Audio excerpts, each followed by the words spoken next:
Dek wingi aku wis dirasani Pak Bupati. Bupati ngendi kuwi, Mbak? Bupati Blambangan Minak Jinggo.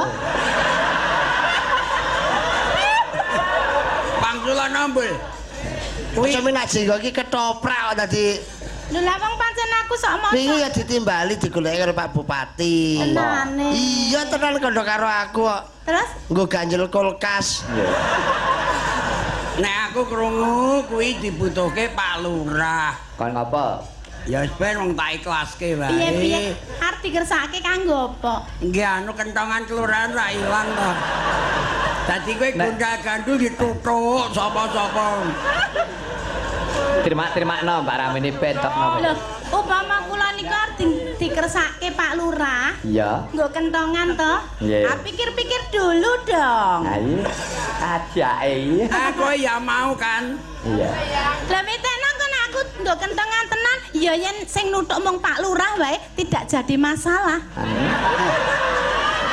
Terus Lah mongko kowe anggere wong liwate nuthuk apa ora mulai remuk.